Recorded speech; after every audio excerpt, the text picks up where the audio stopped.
السلام عليكم waxaan sharxi doonaa qaybtan qaabka farmashiga ama qaybta receptionka qof dhaqtar wuxuu ka soo dalbaday ama wuxuu dhaqtar soo dalbay looga gadi karo tusaale dhaqtarkan hadda qofkan wuxuu soo dalbay kiniinkan uu soo dalbay labadan kiniin marka ma rabno in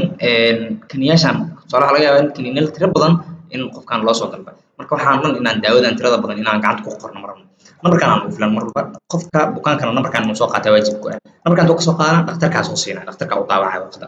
marka sidoo kalena waxaa la mid ah qaybta laabka qofka tusaale dhaqtarku uu dhaho malaria qofkana loo diro ama loo diro meel kale ha loo diro halkana maxay ahayd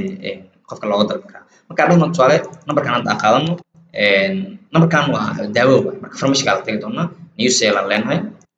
leenahay marka bedelkii meeshan qof bukaankii dooran lahayn bukaanka magaciisa aan raadin lahayn daawada aan raadin lahayn kaliya waxaan leenahay medical order halkan aan ku dhufan doonaa medical order kaa gelin doonaa nambarka load aan leenahay marka meeshan load markaan gaarno waxaan noo soo qabanaya si automatic u jeedaa qaybtan daawadii dhakhtarka uu soo dalbaday halkaan noo soo qaban doonta lacagta u sheegi doonaa qofkii halkaanaan uga gadi doonaa confirm aan leenahay sidoo kale waxaa jirta qaybta labaad oo ah bal ka waran qofka haddii dhakhtarka uu soo dalbaday isheeg test lab ama wax kale uu soo dalbaday ama farmashi la xiriirin nambarkan baa qaadi doonaa isla mid waaye waxay doonaa receptionka waxaa leenahay new charge kadib waxaa leenahay halkan medical order dooran doonaa kadib nambarka sidaa uu baasti garan doonaa looda leenahay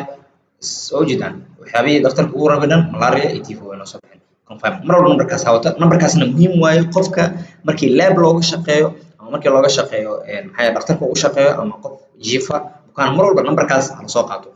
u fududeynaa systemka dhan u fududeynaa aad u mahadsantahay